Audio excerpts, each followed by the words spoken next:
안녕하세요. 오늘도 사은살롱을 찾아주셔서 감사합니다. 남편과 사별한 여성입니다.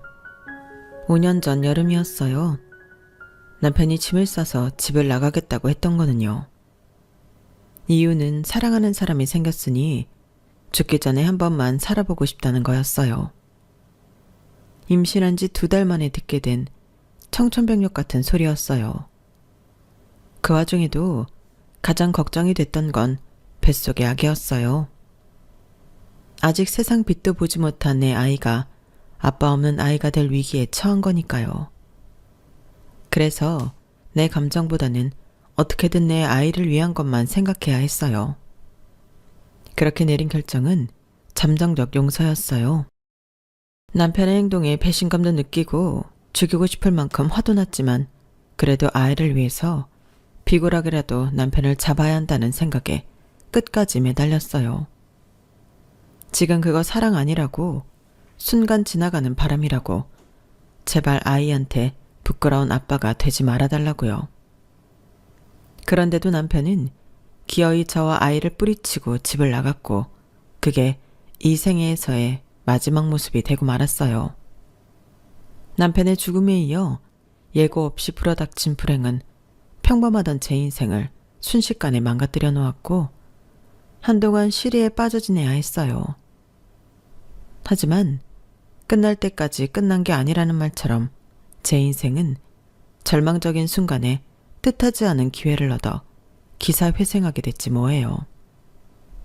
덕분에 이 채널을 통해 사연도 보내게 되었답니다. 저는 어린 시절을 엄마 얼굴도 모른 채 자라야 했어요. 제가 6살도 되기 전에 부모님이 이혼을 하셨거든요. 그 바람에 엄마가 채워줘야 할 부분은 할머니가 대신 채워주셨어요.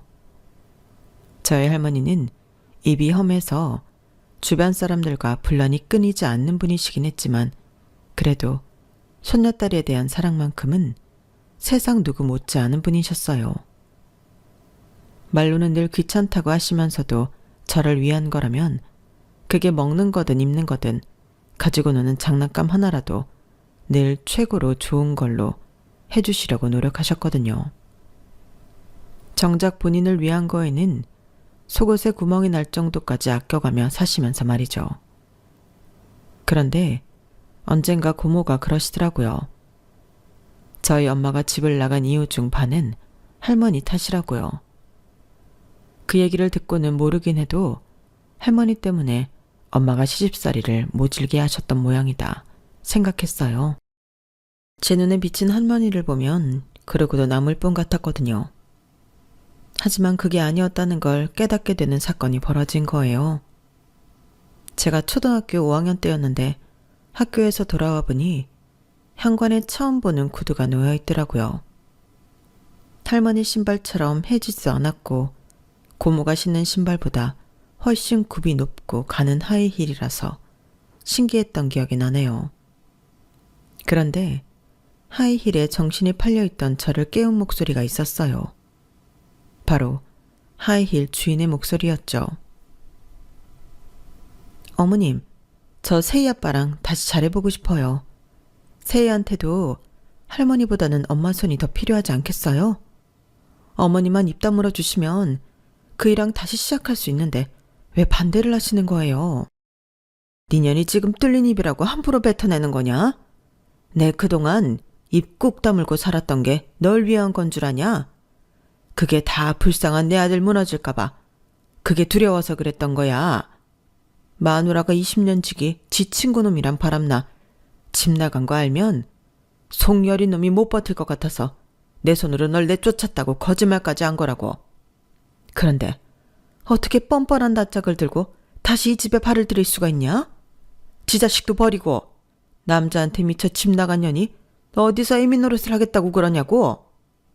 이제 겨우 너 잊고 사는 내 아들이랑 내 손녀 건들 생각 마라. 너한테 일말의 양심이라도 있다면 조용히 돌아가. 당장 이 집에서 나가라고. 그러자 제 생모는 코웃음을 치며 말했어요. 어머님, 저도 어지간하면 이 집 구석에 다시 발 안 들였어요. 근데요, 사랑 하나 믿고 남편이랑 자식 버리고 나가 봤는데 여기서 살던 것만 못하더라고요. 제가 이번에 안 사실인데요. 저는 돈 없이 사랑만 믿고는 못 사는 사람이더라고요. 사랑이 밥 먹여주냐고들 하는데 제가 그 말을 실감하게 될 줄 누가 알았겠어요. 딱 2년 살고 나니까 질리더라고요. 지갑이 텅텅 비었는데 사랑 타령이 무슨 소용인가 싶은 게 오만정이 다 떨어지는 거 있죠. 그래서 헤어지고 다른 남자 만나 살게 됐는데 이후에 만난 놈들도 하나같이 똑같았어요. 생김새만 다르지 그놈이 그놈이더라고요. 그래서 구관이 명관이다 그러나 봐요. 그래서 생각 끝에 내 발로 돌아가기 쪽팔리긴 하지만 그래도 세희 아빠랑 사는 게 맞지 않겠나 싶어서 돌아왔어요. 배를 골아보니까 그제서야 세희 아빠가 생각나더라고요. 어머님 아들이 그런 매력이 있어요. 아, 그래서 제가 어머니께 드리고 싶은 말이 뭔가 하면요. 제가 더는 물러설 곳이 없어서 지금 내 눈에 뵈는 게 없다는 얘기예요. 어머님이 아무리 반대해도 저 그이 마음 돌릴 자신 있어요. 그건 세희도 마찬가지고요. 내가 낳은 자식인데 날 밀어낼 리 없잖아요. 안 그래요? 뻔뻔한 엄마의 목소리를 통해 내가 왜 그 어린 나이에 엄마한테 버려져서 할머니 손에서 자라야 했는지 정확히 알 수 있었어요. 더불어 할머니가 왜 그렇게 저희 엄마를 미워했는지도요. 손녀딸이 보는 앞에서도 도망간 며느리 욕을 달고 사실 정도였는데 그날 내 엄마의 실체를 확인하고 보니 할머니 마음이 이해가 가더라고요. 저였다면 더하면 더했지 절대 덜하지 않았을 것 같거든요. 아빠와 제 마음을 사로잡을 수 있다고 자신만만하던 엄마는 현관에 서서 모든 걸 다 지켜본 저와 눈이 마주치자 귀신을 본 것처럼 화들짝 놀랐어요. 그건 할머니도 마찬가지였죠. 엄마는 그러다 안 되겠던지 갑자기 힘겹게 눈물을 짜면서 제 이름을 불러댔어요. 세희야, 네가 세희 맞지? 나 기억나니? 내가 네 엄마야.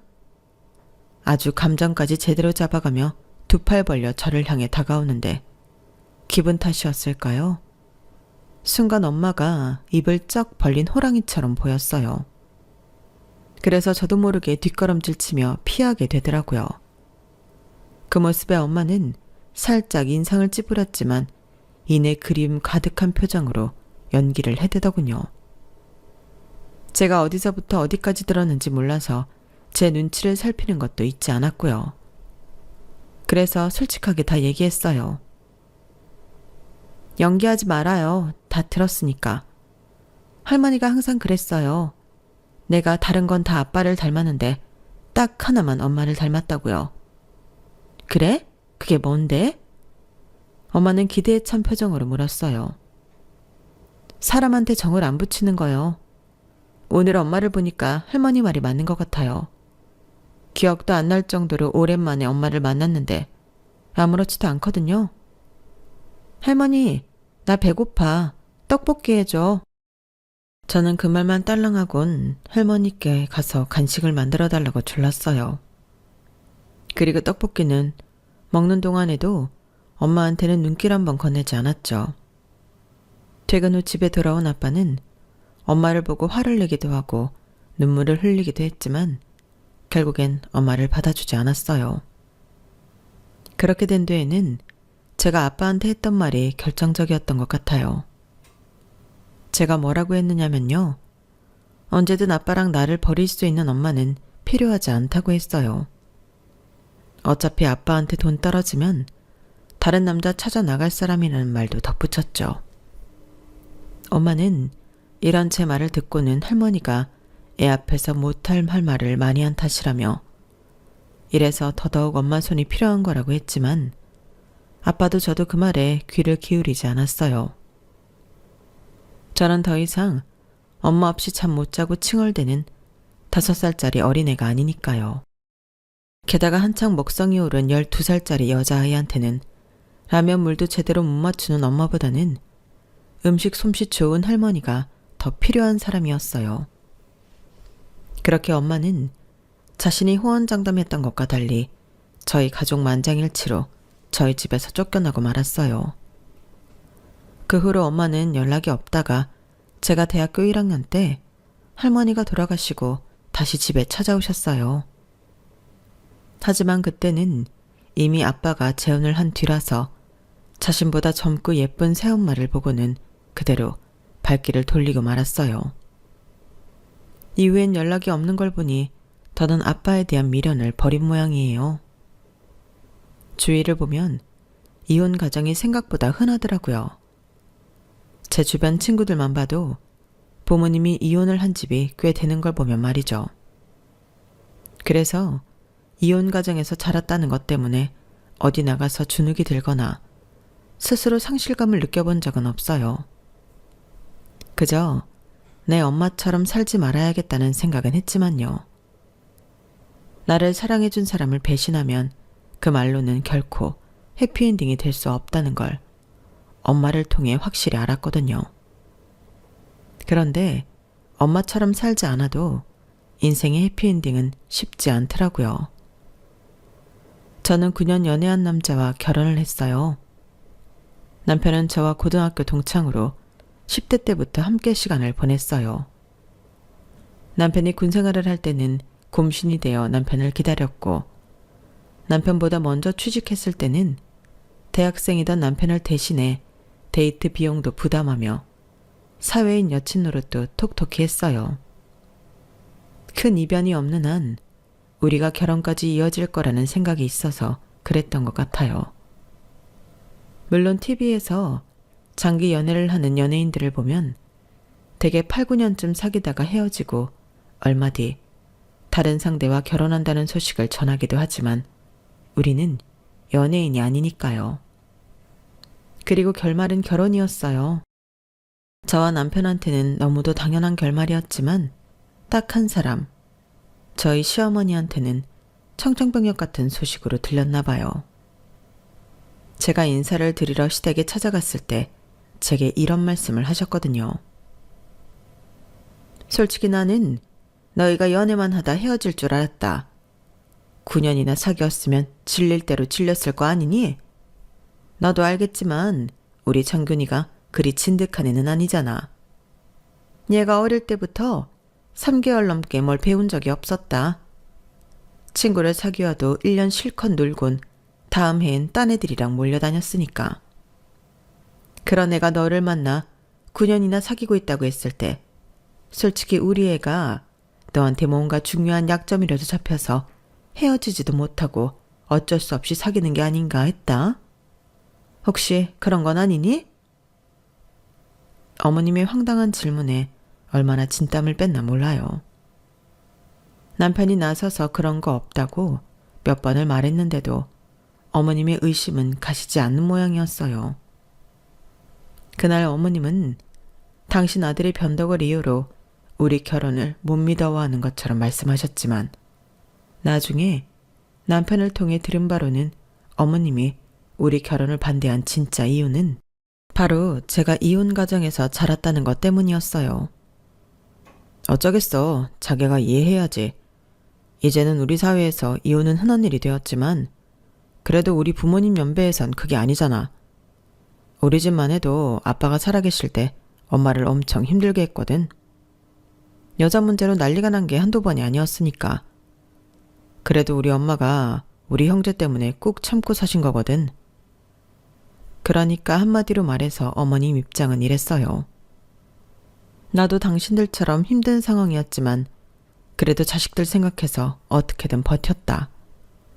그런데 당신들은 그런 희생 없이 하고 싶은 대로 한 거 아니냐. 그러니 그 일로 당신들 자식이 비난을 받더라도 감수해라. 솔직히 제 입장에선 억울한 감이 있었지만 그렇다고 제 감정대로 상대할 수는 없었어요. 한번 보고 안 봐도 되는 상대라면 모를까. 평생을 가족으로 지내야 하는 분이니까요. 그래서 시간을 두고 어머님이 저를 인정해 주실 때까지 기다리기로 했어요. 이미 결혼한 자식인데 어머님도 어쩔 수 없이 포기할 건 포기할 거라고 생각했거든요. 물론 저희 결혼이 탐탁치 않았던 어머님은 상견례 때도 그렇고 결혼식 당일에도 표정이 좋지 않으셨지만요. 결혼을 하고 나면 어머님도 어느 정도 포기하는 부분이 있을 거라고 생각했지만 그건 제 착각이었어요. 저에 대한 어머님의 불만은 점점 더 커졌고 참견 역시 더욱 심해졌어요. 그건 아무래도 어머님이 저희 신혼집을 해주셨기 때문일 거예요. 돌아가신 저희 아버님은 평범한 직장인이셨는데 전업주부였던 어머님이 아버님의 월급을 가지고 주식부터 부동산까지 투자를 잘하신 덕에 직장인으로 건물주까지 되셨어요. 원래는 아버님 명의로 사야했던 건물이었지만 당시 아버님이 여자 문제를 일으키는 바람에 건물 명의를 어머님 앞으로 했었는데 그게 신의 한 수가 된 거예요. 아버님이 돌아가시고 별도의 세금 없이 어머님이 건물을 온전히 가지게 되셨으니까요. 그 건물을 바탕으로 어머님은 또다시 투자를 진행하셨고 돈이 돈을 번다는 말처럼 건물과 부동산 그리고 주식의 금까지 거머쥐게 되었어요. 맏아들인 제 남편이 결혼하게 되자 어머님은 당신 소유의 아파트를 저희한테 내주셨는데 제가 마음에 안 들어 그러셨는지 명의이자는 따로 안 해주시고 나중에 증여해 주시겠다고만 하셨어요. 그래서 저희 아빠가 차라리 아파트 가격의 절반을 우리가 낼 테니까 바로 증여를 해주면 어떻겠냐고 했더니 그마저도 거절을 하시더라고요. 그랬더니 저희 아빠도 약이 오르셨는지 시어머니한테 제안을 하셨어요. 차후 이 아파트를 증여해 주겠다는 내용이 담긴 문서라도 작성해 달라고 말이죠. 당연히 시어머니는 노발대발이셨어요. 설마 자기가 아들한테 주기로 한 아파트를 떼먹기라도 할 것 같냐면서요. 거기에 맞서 저희 아빠도 지지 않으셨어요. 우리는 아파트 가격에 상응하는 돈을 들여 결혼식 비용이며 혼수 예단을 마련하는 건데 당연한 요구 아니냐면서요. 그 일로 양가 부모님은 엄청 다투셨고 양가 부모님의 기싸움 때문에 중간에서 우리 부부는 부모님 눈치를 볼 수밖에 없었어요. 차라리 월세방에서 살더라도 우리 선으로 결혼 준비를 할 걸 그랬다는 후회를 몇 번이나 했나 몰라요. 결국 남편이 어머님을 설득해 공준된 각서를 받아내면서 사건은 일단락되었어요. 비록 정식으로 증여는 안 해주셨지만 그래도 집주인 행세를 톡톡히 했던 시어머니는 아이 문제에도 깊게 관여하셨어요. 어느 정도였냐면요. 너희 요즘 부부관계는 제대로 갖고 있는 거니? 네 배란 날짜에 맞춰서 제대로 하고 있느냔 말이야. 나이가 많은 것도 아니고 별다른 질병도 없다는 애가 왜 애를 못 갖는 건지 모르겠구나. 혹시 나 모르게 피임을 하고 있는 건 아니지? 생리는 제대로 하고 있어? 생리 주기는 정확하고? 자식 부부의 잠자리 횟수부터 며느리 생리 주기, 배란일까지 참견하는 통에 민망한 적이 한두 번이 아니었어요. 한 번은 제가 쓰는 생리대를 보시고는 혹시 이것 때문에 임신이 안 되는 건지 모르니까 기성품을 쓰지 말고 천으로 된 생리대를 사서 빨아 쓰라고 그러시는 거예요. 게다가 제가 쓰는 화장품, 옷, 심지어 매니큐어 하나까지 트집을 잡으시면서 모든 걸 나님과 연결 지으셨어요. 배란일 때마다 전화하셔서 부부관계는 가졌냐고 물으시는 통에 남편도 저도 아주 강박이 생길 정도였어요. 그러다 보니 어머님의 기대와는 반대로 점점 더 부부관계를 멀리하게 되었어요. 지나고 보니 그때쯤이었던 것 같아요. 남편이 밖에서 여자를 만나기 시작한 거는요. 그런 와중에도 매달 배란 주기 때마다 부부관계는 해온 걸 보면 남편이 비록 저 몰래 바람은 피웠지만 결혼 생활을 이어갈 생각이 있었던 것 같아요. 하지만 몇 달 뒤 제가 임신했다는 소식을 전하자 묘한 표정을 짓더라고요. 그때는 남편의 외도 사실을 몰랐기 때문에 그 표정의 의미를 알아채지 못했지만 한 달여쯤 지나자 확실히 알게 되었어요. 당시 남편이 만나던 여자는 직장 동료로 결혼까지 한 기혼자였는데 제 남편과 만나기 시작하면서 이혼까지 결심했던 모양이더라고요. 제가 임신을 했던 그때가 이혼 얘기가 막 나온 즈음이었던 거죠. 혹시 어떻게 될지 모르는 상황에 제 임신 사실을 들은 남편은 갈등이 됐을 거예요. 여자 쪽이 확실히 이혼을 한다면 자신도 결정을 내려야 했으니까요. 남편의 내연녀는 제가 임신한 지 2달이 됐을 때 이혼이 확정되었어요. 그래서 그날 남편이 제게 이혼 통보를 하고 집을 나가려고 했던 거였죠. 당신이 달라는 건 뭐든 다 줄게. 그러니까 나 좀 놔줘. 제발 부탁 좀 할게. 나 정윤이랑 살고 싶어. 단 하루를 살더라도 정윤이랑 살다 가고 싶다고. 당신 지금 제정신이야? 어떻게 내 앞에서 그런 소리를 당당하게 할 수 있어? 하루를 살더라도 그 여자랑 살겠다는 말을 어떻게 할 수 있냐고. 이렇게 쉽게 변할 거면 진작에 그랬어야지. 9년 동안 연애할 때도 당신 한눈 한 번 안 팔았잖아. 그래서 당신을 믿고 결혼까지 했던 건데 어떻게 이제 와서 이럴 수가 있냐고.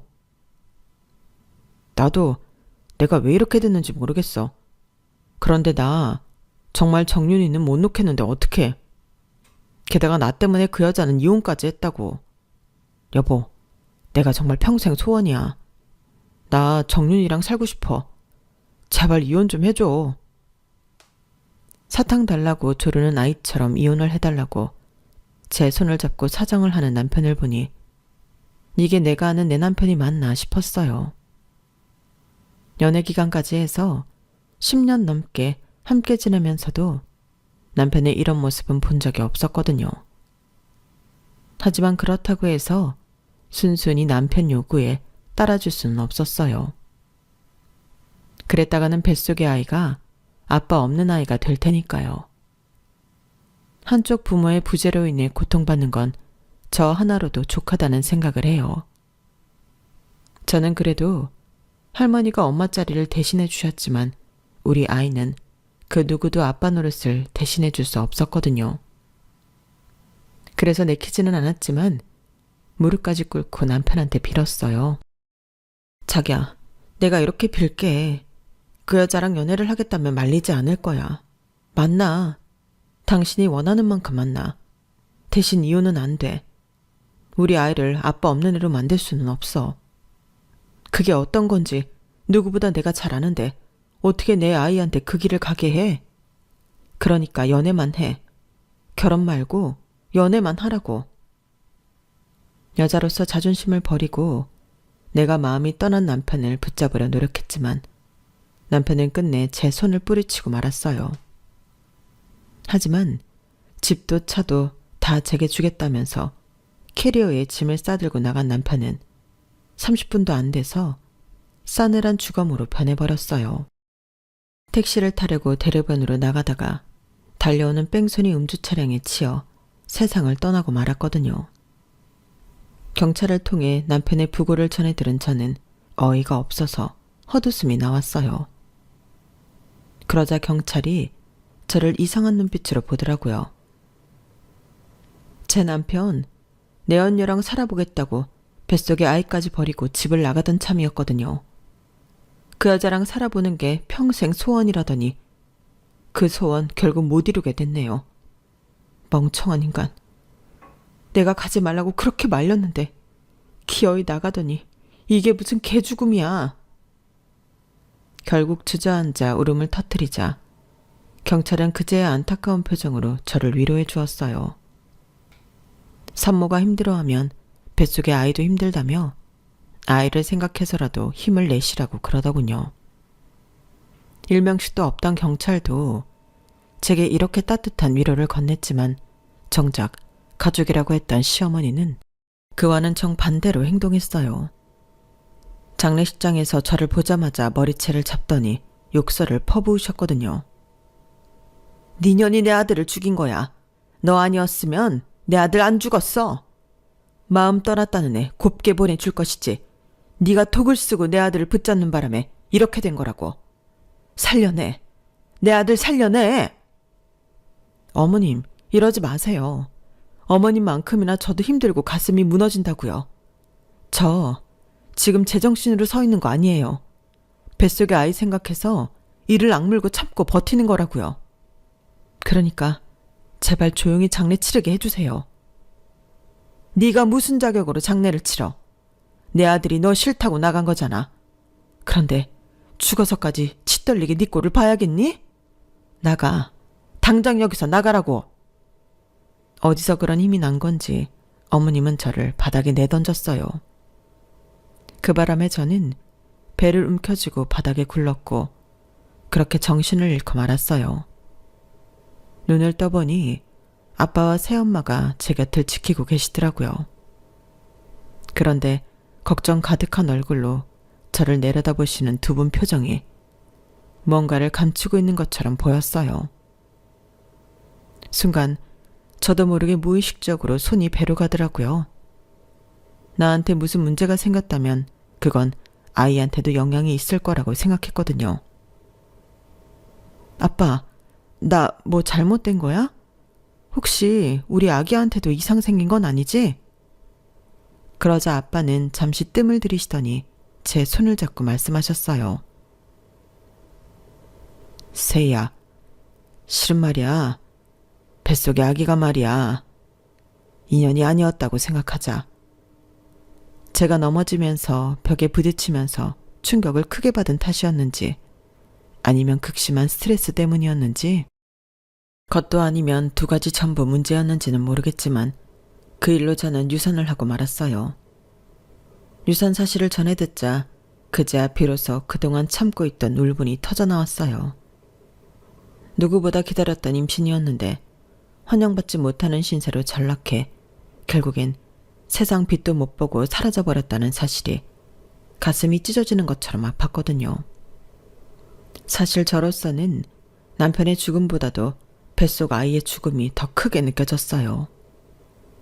그런 내 마음도 모르고 아빠랑 새엄마는 차라리 잘된 일일지도 모른다며 이렇게 된 거 모든 걸 다 잊고 새 출발하라고 하시더군요.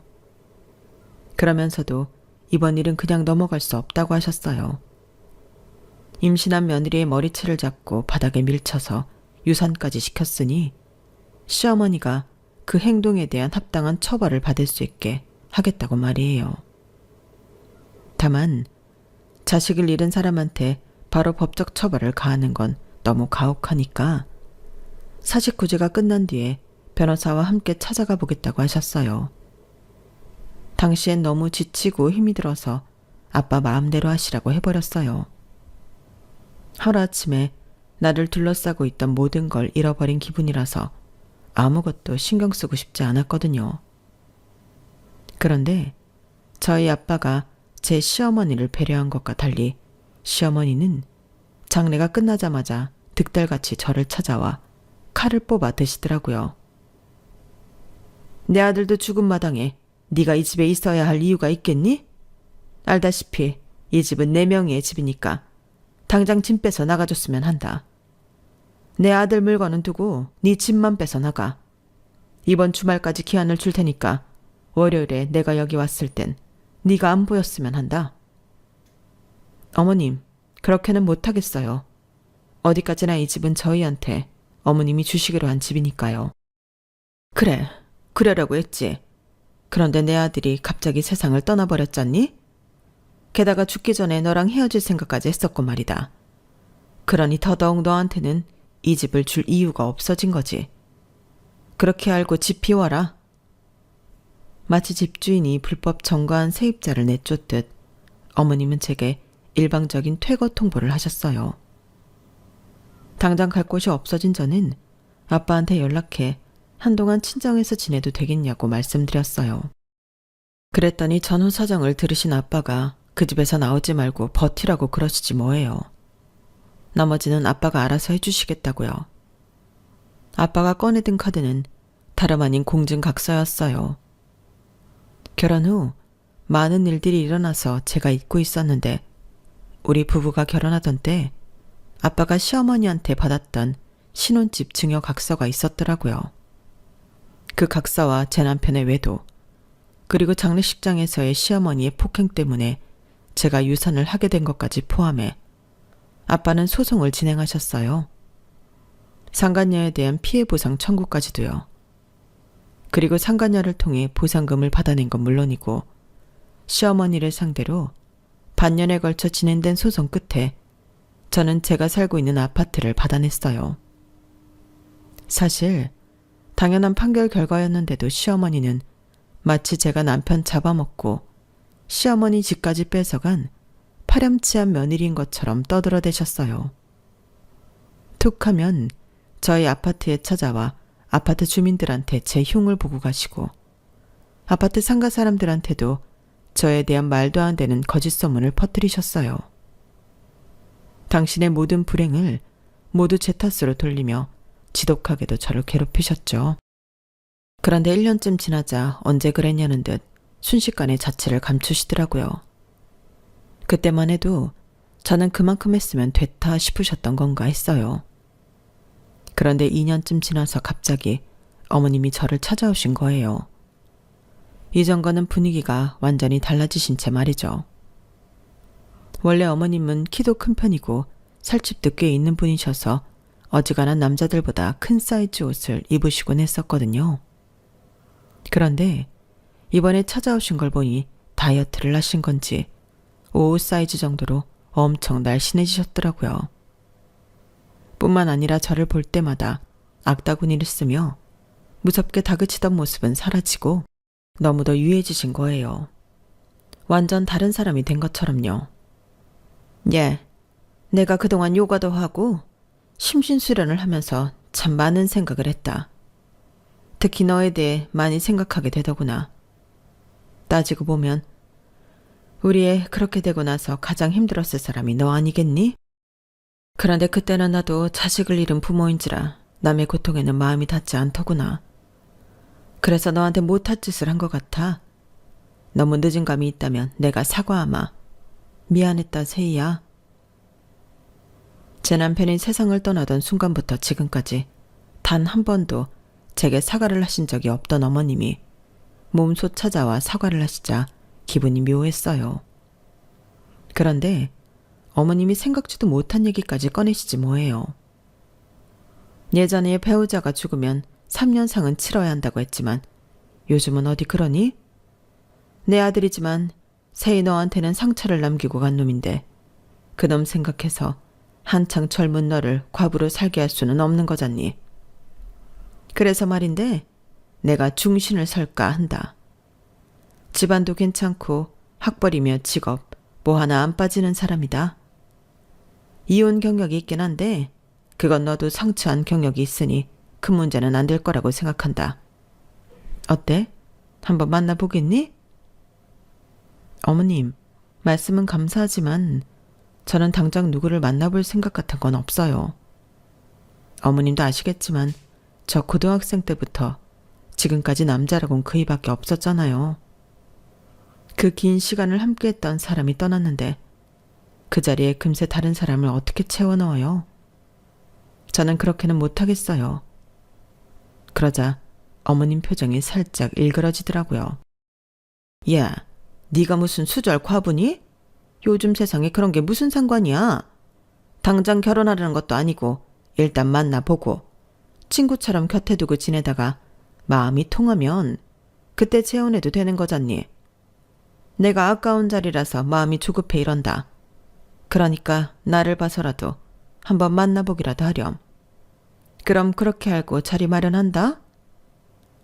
어머님은 제가 싫다는데도 불구하고 결국 만날 날짜까지 잡아버리셨어요. 할 수 없이 당사자를 만나 정중히 거절하는 수밖에 없다고 생각돼서 약속 장소로 향했어요. 만나보니 사람이 괜찮긴 하더라고요. 하지만 그렇다고 제 마음이 흔들릴 정도는 아니었어요. 그래서 상대한테 정중히 제 뜻을 전하고 자리에서 일어나려는데 갑자기 누가 제 뺨을 짝 소리나게 때리지 뭐예요. 돌아보니 어머님이 씩씩거리며 서 계시더라고요. 어머님, 지금 뭐 하시는 거예요? 그걸 몰라서 묻냐? 말로 해서 안 들어 처먹는 년 때려서라도 가르치려고 그런다. 못된 년 같으니라고.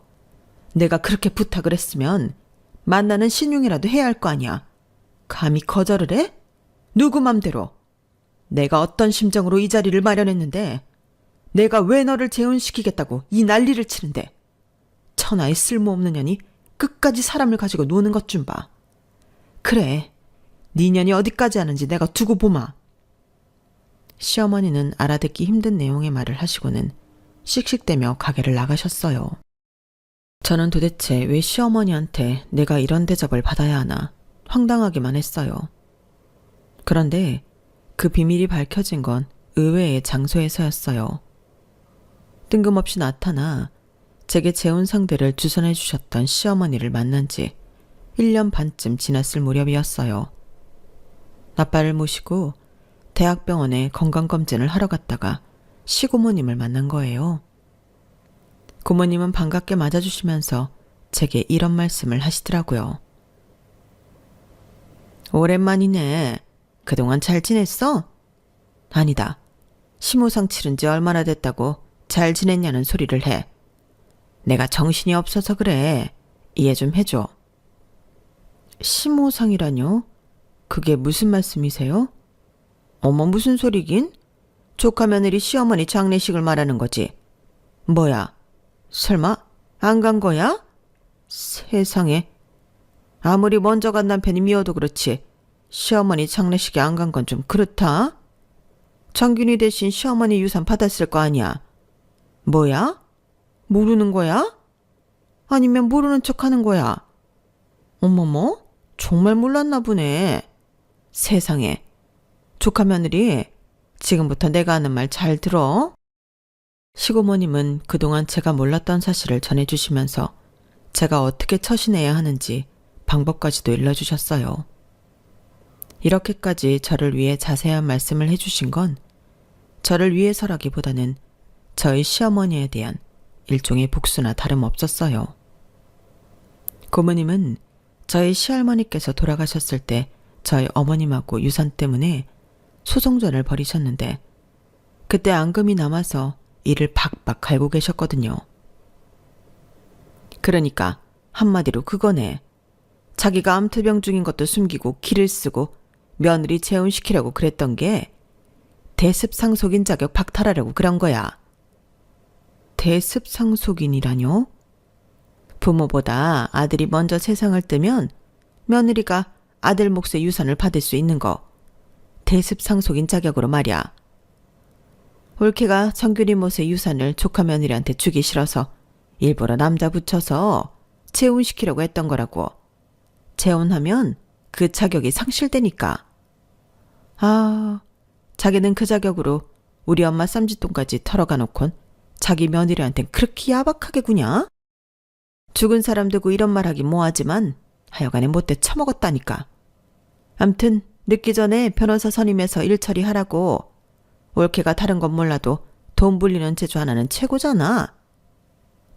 멀쩡히 잘 사는 며느리 찾아와 재혼하라며 들쑤시고 간 이유가 당신 유산 남겨주기 싫어서라는 말을 들으니까 없던 무력이 솟아나더군요. 어머님이 이렇게까지 저를 미워하시는데 제가 그 기대에 부응 안 해드리면 안 될 것 같았거든요.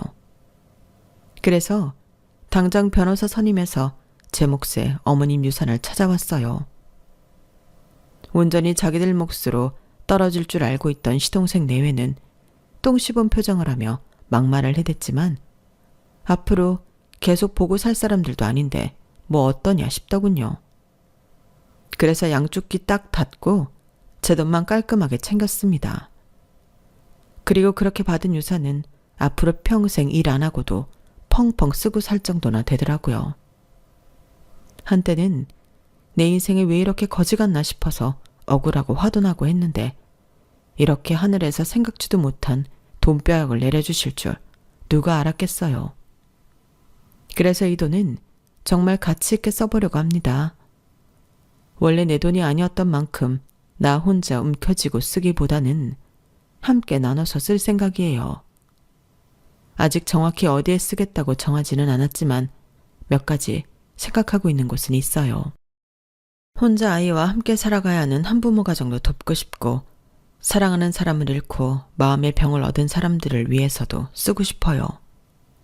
그 밖에도 여러 곳이 있는데 천천히 시간을 두고 정리해 나갈 생각입니다. 그래야 하늘에서 시어머니도 덜 배 아파하실 것 같거든요. 지금까지 제 사연을 들어주셔서 감사합니다. 항상 건강하시고 모두들 부자 되세요. 여러분, 사연 댓글에 응원과 현명한 조언 부탁드려요. 좋아요와 구독은 저에게 큰 힘이 됩니다. 오늘도 좋은 일 가득하세요.